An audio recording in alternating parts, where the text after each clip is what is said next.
First நீங்கள் note பண்ண வேண்டியது உங்கள் டயரில் grip இருக்கான்னு பாருங்கள். grip இல்லைன்னா ஈஸியாகவே லைட்டாக தண்ணி இருந்தாலும் போதும் grip இல்லாமல் ஸ்லிப் ஆகி விடுறதுக்கு 100% வாய்ப்புகள் ஏற்பட்டுருது.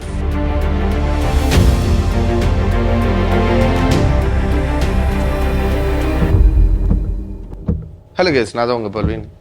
இன்றைக்கி எங்கே இருக்குன்னு பார்த்தீங்கன்னா ஏபிடி பைக் பயனில் தான் இருக்கேன். என்ன விஷயம்னா, இப்போ மழை சீசன் வந்து ஸ்டார்ட் ஆயிடுச்சு அண்ட் நிறைய இடத்துல ஃப்ளட் வேறு இப்போ ஆயிருக்குதுன்னு சொல்லி எல்லாருக்குமே தெரியும். எஸ்பெஷலி சென்னை, பெங்களூர் அண்ட் கோயம்புத்தூர்லையும் ஒரு சில இடத்துல ஆயிருக்குதுன்னு நானே நேரில் பார்த்தேன். அண்ட் நிறைய வெஹிக்கிள்ஸ் அதனால அஃபெக்ட் ஆகுது. பைக்காக இருக்கட்டும், ஆட்டோவாக இருக்கட்டும், காராக இருக்கட்டும், எது வேணாலும் இருக்கட்டும், நிறைய பேர் அந்த ஃப்ளட் தேங்கி இருக்கிற தண்ணியில் ஓட்டி வண்டியை டேமேஜ் பண்ணுறாங்க. ஸோ அதிலிருந்து வண்டி எப்படி சேவ் பண்ணலாம் அண்ட் இந்த மழை சீசனில் உங்கள் வண்டி எப்படி மெயின்டைன் பண்ணலாங்கிறது தான் இந்த வீடியோஸ் ஆல் அபவுட். நான் தான் உங்கள் Pearlvin. Stay tuned with Drivespark Tamil. வாங்க வீடியோக்குள்ளே போகலாம். உங்களோட வீடு வந்து ஒரு தண்ணி தேங்கக்கூடிய இடமா இருந்துச்சுன்னா ஃபர்ஸ்ட் விஷயம், வண்டியை வந்து ஒரு மேலான இடத்துல கொண்டு போய் விடுங்க.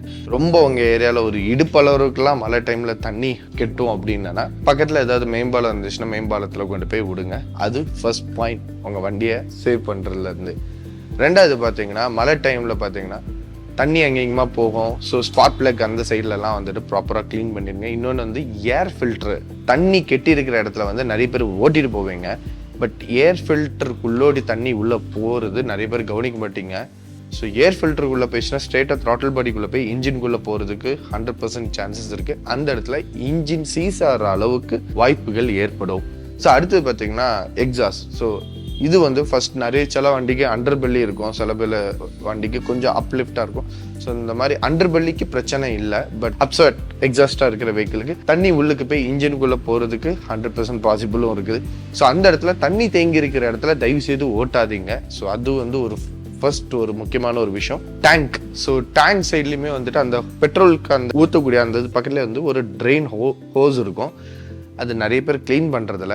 ஸோ இது பண்ணலன்னா ரெண்டு விஷயம். ஒன்று, உங்கள் பெட்ரோல் டேங்க் வந்து கரோஷன் ஸ்டார்ட் ஆகும். ரெண்டாவது பார்த்தீங்கன்னா பெட்ரோல் கூட மிக்சர் ஆகி இன்ஜினுக்குள்ளே போய் மிஸ்ஃபயர் ஆகும். இல்லாட்டி சிலச்சுமே இன்ஜினே டேமேஜ் ஆகிற அளவுக்கு, அந்த வால்வில் அந்த இடத்துலலாம் டேமேஜ் ஆகிற அளவுக்கு பாசிபிள் ஏற்படும். அடுத்து பார்த்தீங்கன்னா வண்டி ஓட்டுறது, காராக இருக்கட்டும், பைக்காக இருக்கட்டும். ஸோ நிறைய பேர் வந்து மழை டைமில் நல்ல ஸ்பீடாகவும் சில பேர் வாரீங்க. பட் ஒரு விஷயம் என்னென்னா, ஃபஸ்ட்டு நீங்கள் நோட் பண்ண வேண்டியது உங்கள் டயரில் grip இருக்கான்னு பாருங்கள். grip இல்லைன்னா ஈஸியாகவே லைட்டாக தண்ணி இருந்தாலும் போதும் grip இல்லாமல் ஸ்லிப் ஆகி விடுறதுக்கு 100% வாய்ப்புகள் ஏற்பட்டுது. ஸோ தண்ணி கிட்ட இருக்கிறதுல ரொம்ப ஸ்பீடாக நீங்கள் வரும்போது அதில் தண்ணி, அதாவது ஒன்று உங்களோட ஸ்பீடு வந்து கம்மி பண்ணும் அண்ட் அதே சமயம் வந்து உங்களோட கண்ட்ரோலையும் மிஸ் பண்ண வைக்கிறோம். ஸோ இதனால வந்து விபத்துகள் ஏற்படுறதுக்கு 100% வாய்ப்புகள் இருக்குது.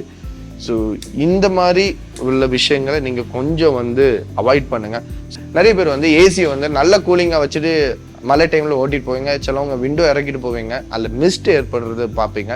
உங்களுக்கு அந்த ஃப்ரண்டில் இருக்கிற விண்ட்ஷீல்டில் அடிக்கிற மாதிரி ஒரு ஆப்ஷன் இருக்கும், அதை ஆன் பண்ணிக்கிட்டு 2 மோட் ஏர் சர்க்குலேஷன். ஒன்று வந்துட்டு இன்னர் ஏரை வந்து உங்களுக்கு சர்க்குலேட் ஆகி உங்களுக்கு ஃப்ரீஸ் பண்ணுற மாதிரி இருக்கும். இன்னொன்று வெளியே இருந்து ஏர் வந்து உள்ளுக்கு கூலிங் ஆகி வர மாதிரி. ஸோ நீங்கள் என்னன்னா, இந்த வெளியே இருந்து ஏர், அதாவது அதை பார்த்தீங்கனாலே ஒரு ஏர் ஆரோ மார்க் இப்படி வந்து இப்படி காருக்குள்ளே வர்ற மாதிரி போட்டிருக்கோம். அது வந்து வெளி ஏர் உள்ளுக்கு வந்து சர்க்குலேட் ஆகுது. இன்னொன்று பார்த்தீங்கன்னா காருக்குள்ளேயே வந்து ஒரு இப்படி ஒரு ஆரோ மார்க் இப்படி ரீசைக்கிள் பின் அப்படி சுற்றுற மாதிரி அதே மாதிரி போட்டிருப்பாங்க. ஸோ அந்த ஆரோ வந்துட்டு இன்டீரியர். ஸோ நம்ம எக்ஸ்டீரியர் ஏர் உள்ளது மாதிரி பண்ணிங்கன்னா உங்களுக்கு மிஸ்ட் ஃபார்ம் ஆகுது. அந்த இடத்துல நீங்கள் 100% சேஃபாக போகலாம். இன்னொன்று, ரொம்ப ஹெவி ரெயினாக இருந்துச்சுன்னா ஒன்றும் இல்லை, ஹசார்ட் லைட்ஸ் போட்டு போங்க. இல்லை அதுவும் மீறி உங்களுக்கு விசிபிலிட்டி ஜாஸ்தியாக இல்லைன்னா ஒரே ஒரு விஷயம், ஒரு 5 நிமிஷம் 10 நிமிஷம் லேட்டாக போகிறதில்ல, ஒன்றுமே இல்லை. வண்டி ஒரு சைடு ஓரம் கட்டிக்கிட்டு park light hazard lights on பண்ணிக்கிட்டு வெயிட் பண்ணுங்கள். கொஞ்சம் விசிபிலிட்டி கிளியர் ஆனதுக்கப்புறம் நீங்கள் தாராளமாக ஓட்டிகிட்டு போகலாம். அடுத்தது பார்த்தீங்கன்னா எகெயின் கார்லேயும் பார்த்தீங்கன்னா இந்த அண்டர் பிரிட்ஜ் நிறைய பேர் போவோம். அண்டர் பிரிட்ஜில் போகும்போது கண்டிப்பாக அந்த இடத்துல நிறையா தண்ணி கட்டியிருக்கும். அந்த இடத்துல போகாதீங்க. நம்ம நினைப்போம் வண்டி பேரும், ஆனால் அதனால 3 விஷயங்கள் ஏற்படும். ஒன்று வந்து சேசிஸில் ரஸ்ட்டு பிடிக்க ஸ்டார்ட் ஆகும். ஏர் ஃபில்டருக்குள்ளே தண்ணி கொஞ்சமாக போய் மேபி அன்னைக்கு ஒன்னே அதோட ரிசல்ட் கணிக்கலாட்டானாலும் ஒரு 2-3 நாளுக்கு அப்புறம் அந்த தண்ணி எப்படியே மெதுவாக ட்ரிப் ஆகி இன்ஜினுக்குள்ளே போய் இன்ஜின் டேமேஜ் ஆகிறதுக்குள்ள வாய்ப்புகள் ஏற்படும். அடுத்து பார்த்தீங்கன்னா ரேடியேட்டர் பிளாக் ஏற்படும். அதுக்கடுத்து பார்த்தீங்கன்னா எக்ஸாஸ்ட்டும் உங்களுக்கு டேமேஜ் ஆகும். ரெயின் டைமில் சேஃபாக ஓட்டுங்க. எப்பவுமே ஃபேமிலியோட போவீங்க. So take responsibility and drive safe. And பைக்கில் பார்த்தீங்கன்னா நீங்கள் ரெயினில் ஓட்டுற ரொம்ப விருப்பப்படுறீங்கன்னா 3 விஷயம் நீங்கள் மைண்டில் வச்சுக்கணும். ஃபர்ஸ்ட், ரெயின் லைனர்ஸ் உங்கள் ஃபுல்லாக கவர் பண்ணிடுங்க. Second, right responsible. ஸோ ரெஸ்பான்சிபிள்னா ஹை ஸ்பீட் அப்படின்லாம் இல்லாமல் ஒரு நார்மலான ஸ்பீடில் ப்ராப்பராக போங்க. 3வது விஷயம், ரொம்ப தண்ணி கெட்டி இருக்கிற இடத்துல போகாதீங்க. ஏர் ஃபில்டருக்குள்ளே போகிறதுக்கு 100% பாசிபிள். ஸ்கூட்டி ஓனர்ஸாக இருந்தீங்கன்னா தயவு செய்து அந்த இடத்துல பேராயங்க. ஏன்னா உங்களோட இன்ஜினும் சரி ஏர் ஃபில்டரும் எல்லாமே லோயரில் தான் இருக்குது. ஈஸியாக இன்ஜின் டேமேஜ் ஆகிறதுக்கு 100% வாய்ப்புகள் இருக்குது. ஸோ இந்த மாதிரி மோர் இம்பார்ட்டன்ட் டிப்ஸ்க்கு தெரிஞ்சுக்க நம்ம ட்ரைவ்ஸ்பார்க் சேனலை ஃபாலோ பண்ணுங்கள். நான் தான் உங்கள் பெர்ல்வின். See you in another video. Bye.